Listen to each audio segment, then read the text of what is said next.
તો નમસ્કાર દોસ્તો, ફરી એકવાર સ્વાગત છે આપનું ગુજરાત અપડેટ ચેનલની અંદર। તો દોસ્તો, આ વિડીયોમાં આપણે ગુજરાતી સમાચાર ખેડૂત માહિતી વિશે માહિતી મેળવવાના છીએ। તો વિડીયોને લાઈક કરી દેજો અને ચેનલને સબસ્ક્રાઈબ ના કરી હોય તો ચેનલને સબસ્ક્રાઈબ કરી લેજો। તો દોસ્તો, પહેલી ખબરની વાત કરીએ તો ખેડૂતોને 24 કલાક વીજળી મળશે। ખેડૂતો ખેતીમાં પિયત માટે રાત્રે વીજળીને બદલે દિવસે વીજળી મળે તેવી માંગ ખેડૂતો કરી રહ્યા હતા। ત્યારે ખેડૂતોને રાત્રિના બદલે દિવસે વીજળી પૂરી પાડવા માટે આ બજેટમાં કિસાન સૂર્યોદય યોજના હેઠળ 1500 કરોડની જોગવાઈ કરાઈ છે। તો મિત્રો, ખેડૂતોની છેલ્લા ઘણા વર્ષોથી માંગણી હતી કે તેઓને રાતના બદલે દિવસે વીજળી આપવામાં આવે। આ માંગણી આ વર્ષે સંતોષાય તેવું લાગી રહ્યું છે અને બજેટમાં ખેડૂતોને દિવસે વીજળી આપવામાં આવે તેવી જોગવાઈ કરવામાં આવી છે, પરંતુ હજુ તે અમલમાં આવી નથી અને તે અમલમાં આવે તે હવે જોવાનું રહ્યું છે। તો દોસ્તો, આગળની ખબરની વાત કરીએ તો જનધન ખાતામાં 10,000 રૂપિયા। કેન્દ્ર સરકાર દેશવાસીઓને આર્થિક રીતે સશક્ત બનાવવા માટે અનેક યોજનાઓ ચલાવી રહી છે। મોદી સરકારે વર્ષ 2014માં પ્રધાનમંત્રી જનધન યોજના શરૂ કરી હતી। આ યોજના દેશવાસીઓને બેન્કિંગ સિસ્ટમ સાથે જોડવાના ઉદ્દેશ્ય સાથે તેમજ સસ્તી નાણાકીય સેવાઓનો લાભ આપવાના ઉદ્દેશ્યથી શરૂ કરવામાં આવી હતી। જનધન યોજના હેઠળ તમે ઝીરો બેલેન્સ બેંક એકાઉન્ટ ખોલી શકો છો। પ્રધાનમંત્રી જનધન યોજનામાં સૌથી વિશેષ સુવિધા એ છે કે જેમણે જનધન ખાતું ખોલાવ્યું છે તેમને ઝીરો એકાઉન્ટ બેલેન્સ પર પણ 10,000 રૂપિયા સુધીની લોનની સુવિધા આપવામાં આવે છે, જેને ઓવરડ્રાફ્ટ સુવિધા કહેવામાં આવે છે। આ એક પ્રકારની લોન સુવિધા જ છે જેમાં તમારા ખાતામાં બેલેન્સ ન હોવા છતાં પણ તમે આ સ્કીમ હેઠળ 10,000 સુધીની લોન માટે અરજી કરી શકો છો। જ્યારે આ સિવાય જનધન યોજના હેઠળ અકસ્માત વીમો પણ આપવામાં આવે છે મિત્રો। તો દોસ્તો, આગળની ખબરની વાત કરીએ તો ખેડૂતો માટે મોટી જાહેરાત।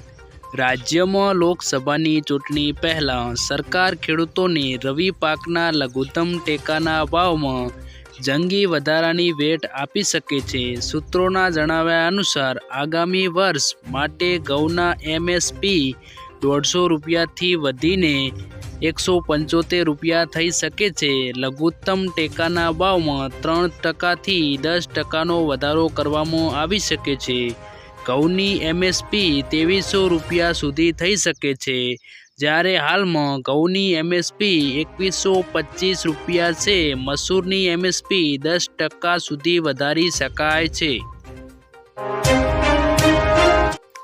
તો દોસ્તો, આગળની ખબરની વાત કરીએ તો વરસાદ પર ખેડૂતોની મોટી ચેતવણી। હાલમાં ચારે તરફ ગરમીની ભારે કહેર જોવા મળી રહી છે, ત્યારે હવામાન નિષ્ણાત પરેશ ગોસ્વામી દ્વારા ફરી એકવાર મોટી આગાહી કરવામાં આવી છે અને આગાહીના કારણે ખેડૂતોમાં ભારે ચિંતાનો માહોલ જોવા મળી રહ્યો છે। પરેશ ગોસ્વામીએ કહ્યું છે કે 2 થી 10 જુલાઈના સેશનમાં રાજ્યમાં છૂટો છવાયો વરસાદ થઈ શકે છે અને સાથે સાથે 17 થી 29 જુલાઈનું સેક્શન હશે તે 12 દિવસનું હશે અને 12 દિવસ દરમિયાન ભયંકર ધોધમાર વરસાદ પડી શકે છે અને આ વખતે 2024માં ચોમાસું લાંબુ ચાલશે, જેના કારણે ખેડૂતોનો પાક ખરાબ પણ થઈ શકે છે। તો દોસ્તો, આગળની ખબરની વાત કરીએ તો મફત ગેસ સિલિન્ડર।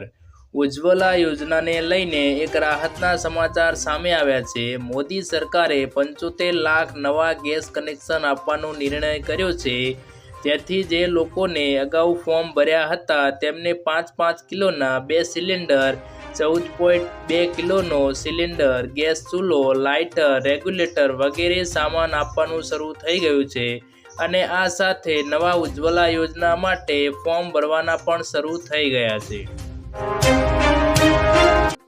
તો દોસ્તો આગળની ખબરની વાત કરીએ તો પીએમ મોદી ગુજરાત આવશે. પીએમ મોદી ફરી ગુજરાત આવવાના છે. 1 મેના રોજ ગુજરાતનો સ્થાપના દિવસ છે, ત્યારે પીએમ મોદી દાહોદ અને પંચમહાલના ભાજપ ઉમેદવાર માટે પ્રચાર કરશે. લીમખેડામાં તેઓ ચૂંટણી સભા સંબોધશે. મોદી પંચમહાલ લોકસભાના ઉમેદવાર રાજપાલસિંહ જાદવ અને દાહોદ લોકસભાના ઉમેદવાર જસવંતસિંહ ભાભોર માટે ચૂંટણી પ્રચાર કરશે. આ કાર્યક્રમોને લઈ જિલ્લા ભાજપ અને તંત્ર તૈયારીમાં લાગી ગયું છે. તો દોસ્તો આગળની ખબરની વાત કરીએ તો ખેડૂતો માટે મોટી ખુશ ખબર. ખેડૂતોના ખેતરોમાંથી પસાર થતી ટ્રાન્સમિશન લાઇન એટલે કે લાઇટની લાઇન તેમજ ટ્રાન્સમિશન ટાવર ઊભા કરતા સમયે જમીન, પાક, ફળાઉ ઝાડને થતા નુકસાન સામે સરકાર દ્વારા આપવામાં આવતા વળતરના દરમાં વધારો કરવામાં આવ્યો છે. જે તે સમય અને સ્થળના સરકારના પ્રવર્તમાન ઓનલાઈન જંત્રી દરોના 200% લેખે ગણતરી કરીને વળતર ચૂકવવામાં આવે છે. જેમાં રાજ્ય સરકાર દ્વારા જંત્રીમાં જો કોઈ સુધારો કરવામાં ન આવે તો વાર્ષિક 10% લેખે વધારો કરાશે. તો દોસ્તો આગળની ખબરની વાત કરીએ તો લોન માફી અંગે મોટો નિર્ણય. કોંગ્રેસના નેતા રાહુલ ગાંધીએ ગુરુવારે કહ્યું છે કે દેશની સામે 2 સૌથી મોટા મુદ્દા બેરોજગારી અને મોંઘવારી છે, પરંતુ ક્યાંય કોઈ સુનાવણી નથી થઈ રહી. રાહુલ ગાંધીએ કહ્યું કે જો નરેન્દ્ર મોદી મોટા ઉદ્યોગપતિઓની લોન માફ કરી શકે છે તો કોંગ્રેસ પાર્ટી ફરીથી ખેડૂતોની લોન માફ કરીને બતાવશે. તેમણે 20થી 25 લોકોને જેટલા પૈસા આપ્યા તેટલા અમે ભારતના કરોડો લોકોને આપીશું. તો દોસ્તો આગળની ખબરની વાત કરીએ તો યુવા ન્યાય અને મહિલા ન્યાય. કોંગ્રેસ પાર્ટી દ્વારા મોટી ગેરંટીઓ આપવામાં આવી છે.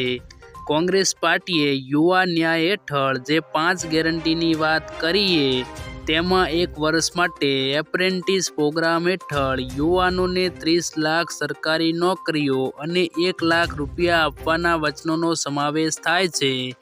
મહિલા ન્યાય હેઠળ ઘણા વચનો આપ્યા છે, જેમાં મહાલક્ષ્મી ગેરંટી હેઠળ ગરીબ પરિવારની મહિલાઓને પ્રતિ 1 વર્ષે 1 લાખ રૂપિયા આપવાનો સમાવેશ થયેલો જોવા મળી રહ્યો છે. તો દોસ્તો આગળની ખબરની વાત કરીએ તો આંગણવાડી બહેનો માટે ખુશ ખબર.